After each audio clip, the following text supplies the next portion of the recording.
Soy Fernando Díaz Villanueva, hoy es 16 de mayo de 2016 y esto es La Contracrónica.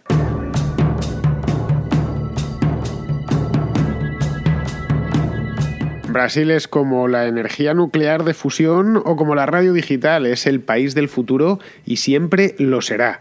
Es un futuro que no llega nunca, porque yo por lo menos de lo que tengo de vida, siempre recuerdo que me vendían Brasil como era, sí, esto seguro que ya de esta década, este lustro despega Brasil, ya verás como Brasil, con la cantidad de habitantes que tiene, con las riquezas naturales que posee, con su situación estratégica, con el acceso a los recursos que dispone, con la mano de obra, siempre era el cuento brasileño si no todos los años, sí por lo menos todas las décadas, por lo menos las de los 80, los 90 y la última. La última parecía que esta vez Brasil era el país del futuro y así iba a suceder. Por lo menos era lo que oíamos en España, que ha sido un país que se ha volcado muchísimo con la economía brasileña. Hoy ambas economías están muy interrelacionadas a través de un montón de multinacionales. No hay más que ir al aeropuerto de Barajas y ver la cantidad de aviones que salen hacia Sao Paulo o hacia Río de Janeiro para comprobarlo. Pero en estas estábamos cuando nos enteramos o cuando la población en general se ha enterado que el pasado día 12 de mayo la presidenta del país, Dilma Rousseff, fue destituida por el Senado.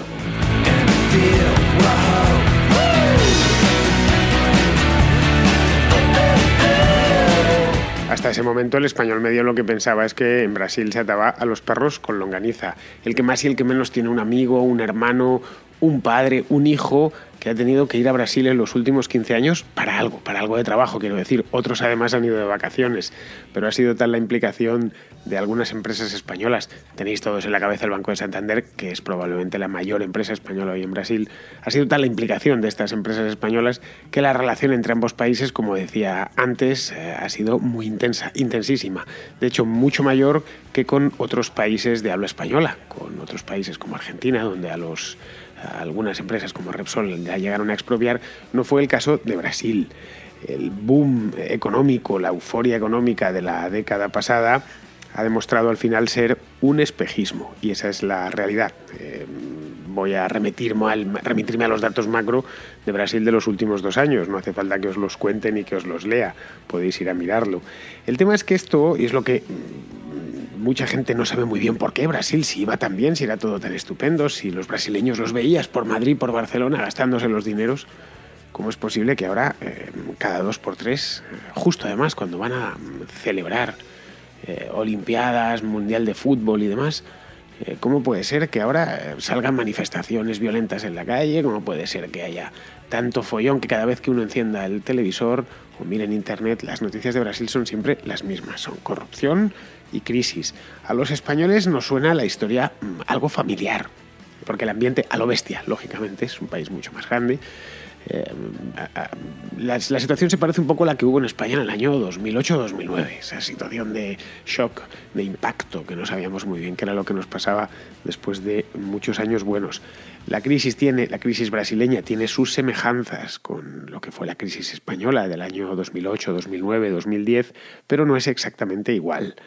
El boom económico brasileño estaba fundamentado sobre otros pilares distintos al español. El español, como a estas alturas supongo que ya sabremos, fue la convergencia de 2 burbujas, una burbuja financiera que empalmó con una burbuja inmobiliaria.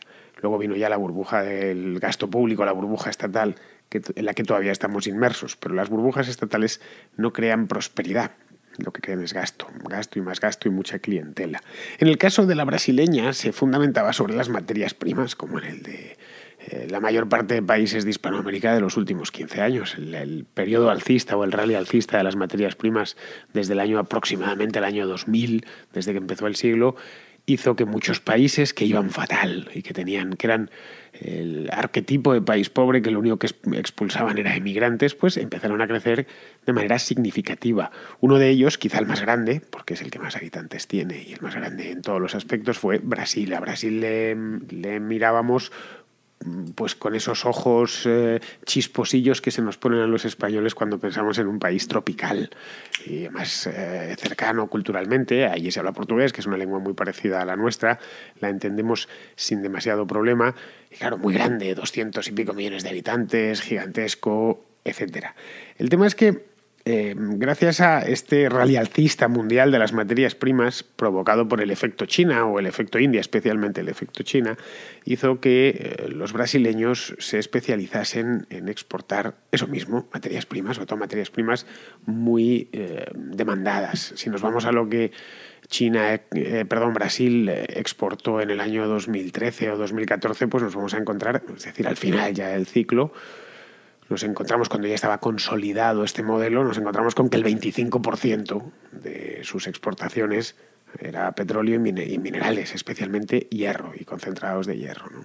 Petróleo, derivados del petróleo refinado, etc. Y que el otro 20, casi 25% también, estaba compuesto por soja, café, azúcar y frutas, de las clásicas exportaciones de Brasil. Ahí tenemos ya el 50% del país, ¿no? De tal manera que, luego sí es cierto que Brasil tiene una industria potente, ahora no lo suficiente. Por ejemplo, cuando siempre que nos vienen, no, pero produce aviones, están los Embraer. Pero es que los Embraer, pues no sé si suponen, la industria aeroespacial en Brasil, no sé si llega al 1 o al 2% de las exportaciones, es una cosa minúscula. Solo el hierro produce el 15%, solo la exportación de hierro y derivados. Es decir, realmente era un país productor de materias primas, y al final, cuando las materias primas han bajado de precio, pues se ha venido abajo, ha caído el telón y ha caído de una manera ruidosa, como siempre que cae en estos casos. De hecho, si vamos a las clasificaciones, que son aburridas de ver, pero dicen bastante. Brasil, por PIB, es la 8ª economía del mundo, si mal no recuerdo. Pero claro, es la 8ª economía del mundo, pero es el 5º país más poblado. Es un país que tiene, creo que son 205 o 210 millones de habitantes, un disparate, una barbaridad, pero en cambio son los 8º en cuanto a producción. Esto es... ya sabéis que la productividad se mide así, ¿no? Por productividad, para que nos hagamos una idea, es el número 57 del mundo. Está en el puesto 57. Y si es mucho, es poco. Bueno, España está en el 17 en productividad y México en el 49. Argentina, incluso, con todas sus taras, está por encima de Brasil en cuanto a productividad. Si viésemos, la productividad se mide por la cantidad de dólares o euros, dependiendo de la divisa en la que queramos verlo, se generan por hora trabajada de promedio. El país más productivo del mundo es Noruega, que produce, el noruego medio produce $75 por hora trabajada. Estos son datos del año 2013. El español medio produce 50 euros por hora trabajada. Bien, pues si nos vamos al brasileño medio, produce $10 por hora trabajada. Por debajo, ya digo, por debajo incluso del Perú, por debajo de Colombia, por debajo de Argentina, por debajo de México, por debajo de Costa Rica. Es decir, como veis, no es casual que la renta per cápita de Brasil sea baja, a pesar de los avances que se hicieron en los últimos años, que ahora parece que se están revirtiendo. Brasil está muy más allá del puesto 100 en renta per cápita, en la clasificación mundial de renta per cápita. ¿Esto qué nos está diciendo, o qué nos dice directamente? Nos dice que la burbuja brasileña estaba a la vista de quien quisiese verla. Era una cuestión, yo recuerdo hablar de la burbuja brasileña y del pete de Brasil. ¿Cuándo va a petar esto? Pues en el año 2009, puede ser, 2010, cuando aquello era fuegos artificiales y tal.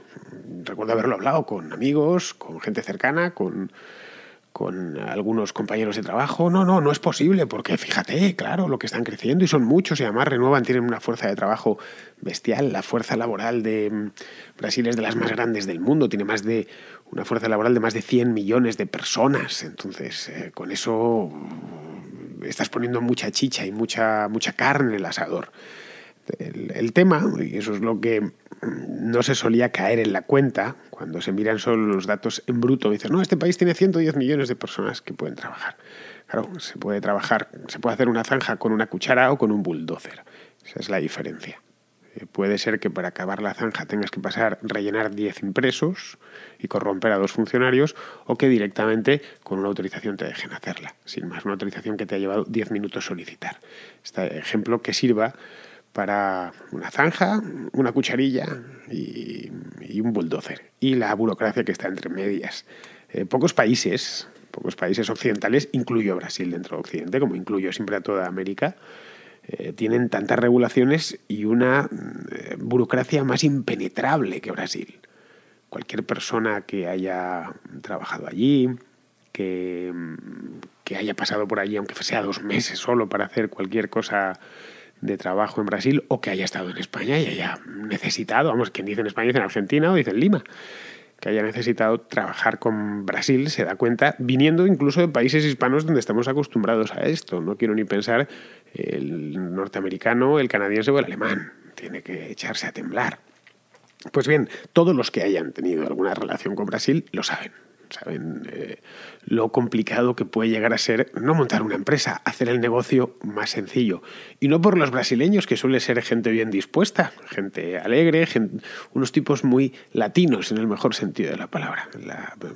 Uno llega al Brasil, llega a Río, llega a Sao Paulo, donde sea, y la gente está contenta, es alegre, muy sociable. Es un país donde, que si estuviese bien organizado, sería un auténtico paraíso. Lo es climáticamente y lo es en muchos aspectos, pues lo sería además económicamente, un país absoluto. De hecho, decía Montaner hace muchos años que Brasil tenía unos impuestos europeos, pero unos servicios africanos. Y es cierto, los impuestos en Brasil, el que los paga, se entiende, son impuestos muy altos. Y a cambio, pues, el transporte público es una basura, el transporte público en las ciudades, quiero decir, la educación, la sanidad, etcétera, son literalmente una mierda. Todos los brasileños se quejan con razón de ella. Y el pagador de impuestos, el contribuyente brasileño, se queja todavía más. Voy a dar un último dato que nos cuenta bastante. En el índice de libertad económica, que es el que mide el de la Heritage Foundation, que es el que mide de manera indirecta lo libre o menos libre que es un país, y la libertad ya sabéis que te la pone o te la quita un burócrata. Pues Brasil del último año ocupa el puesto 118. Está encima de Malí y por debajo de Honduras.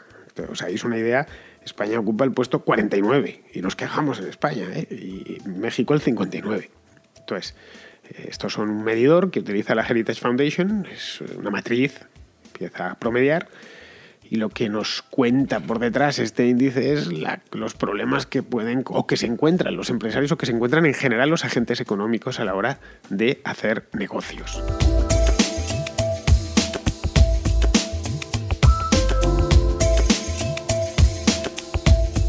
Tanto dinero en tan poco tiempo en un país tan burocratizado, lo que ha hecho florecer es la corrupción. No es muy diferente a lo que nos pasó en España hace 10 años. Una burbuja inmobiliaria de narices, recalificaciones, muchísimo dinero, cantidades ingentes de euros, millones y millones de euros llegando de todas partes para invertir en España, en concreto en ese sector de la producción, el de la construcción de viviendas, el de la construcción de inmuebles. Con la burocracia, evidentemente, se aprovechó. La burocracia siempre son una mínima burocracia, evidentemente es necesaria. Necesitas un sitio donde registrar, por ejemplo. No, ojo, estoy diciendo que es necesaria, pero muchas veces no tiene por qué ser estatal. Pero sí es necesario, la burocracia es necesaria en las sociedades complejas. Necesitas un oficinista, ¿no? Una serie de servicios compartidos. Pero bueno, este no es el debate ni es de lo que va el podcast. La cuestión es que si juntas mucho dinero, grandes cantidades de dinero, burocracia y un momento eufórico de la economía, lo que te aparece al final es inevitable, es una corrupción desatada.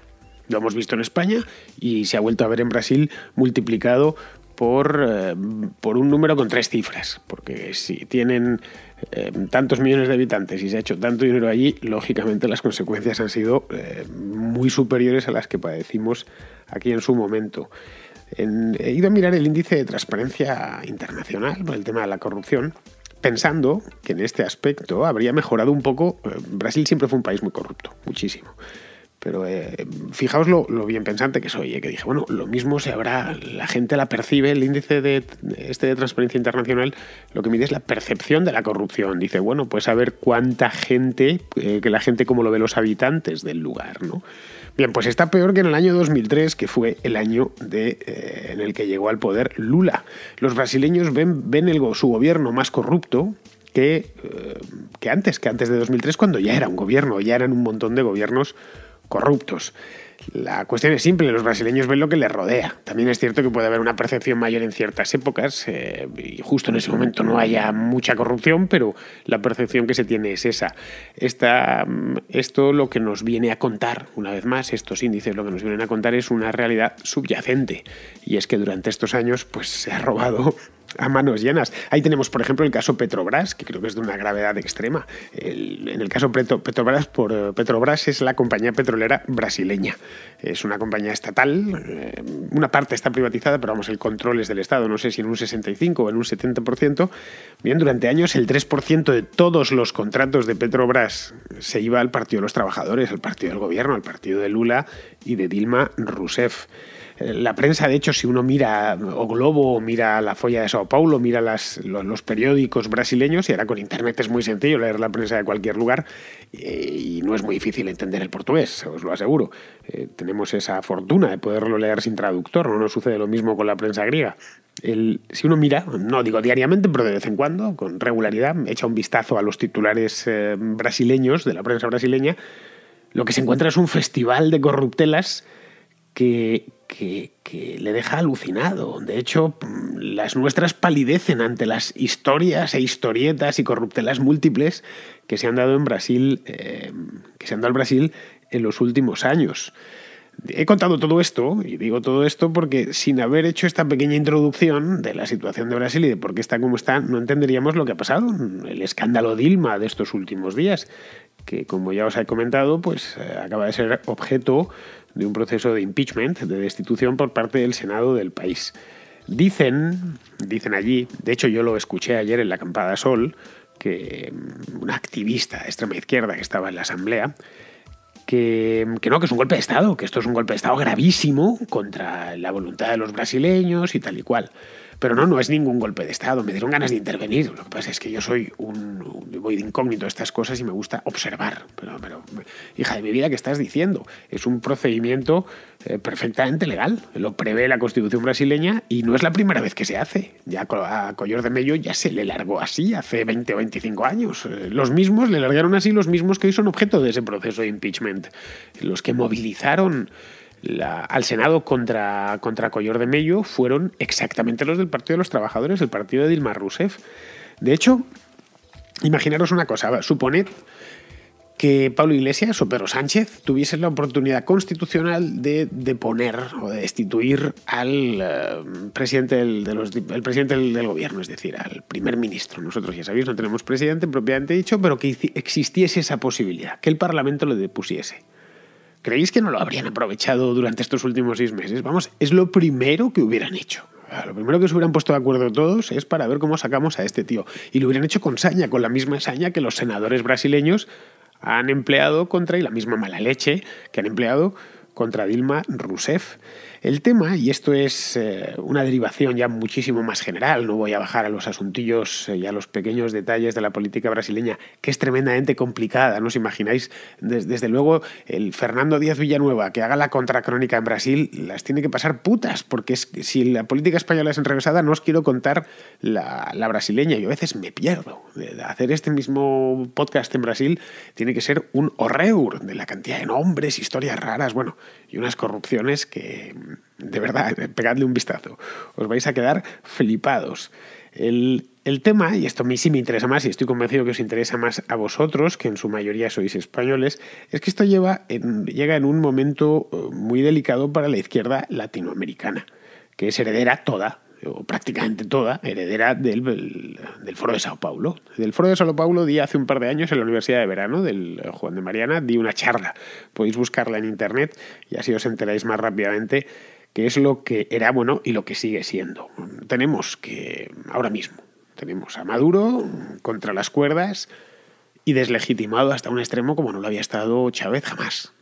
Es decir, Maduro sí se mantiene es gracias a que ha puesto a los militares en la calle, como aquel que dices que los ha puesto literalmente. Ayer militarizó el país. Y ya sabéis cómo las gasta en la calle la policía venezolana ante el que protesta. Tienen encarcelados a un montón de opositores, entre ellos el antiguo alcalde de Caracas y Leopoldo López, el líder de la oposición. Es como si aquí, pues no lo sé, tuviésemos metidos en la cárcel en España a a Pedro Sánchez y al antiguo alcalde de Madrid. Pues imaginaos cómo sería el tema.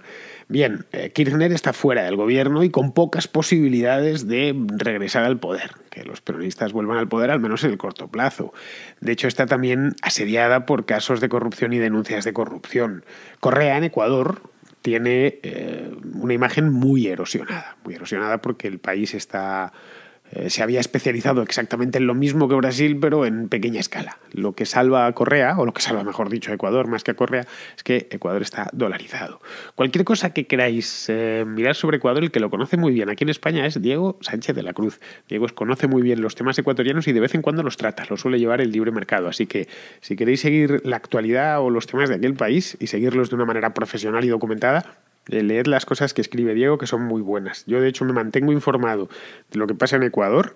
Ecuador, aunque es un país pequeño dentro de Hispanoamérica, a los españoles nos pilla muy de cerca porque tenemos un montón de ecuatorianos. Es la principal comunidad de hispanoamericanos en España, es la de ecuatorianos, no es la de colombianos ni la de mexicanos. Es la de ecuatorianos con gran diferencia, ¿eh? Entonces, si queréis saber lo que pasa allí, aunque sea por cercanía, que la cercanía es mucha con Ecuador, hoy por hoy en España, mirad a Diego Sánchez de la Cruz, buscadle en Libre Mercado, que suele publicar ahí. Y si no, ya sabéis, está en Civismo. Si podéis hablar con él y preguntarle, es como una enciclopedia andante de temas ecuatorianos.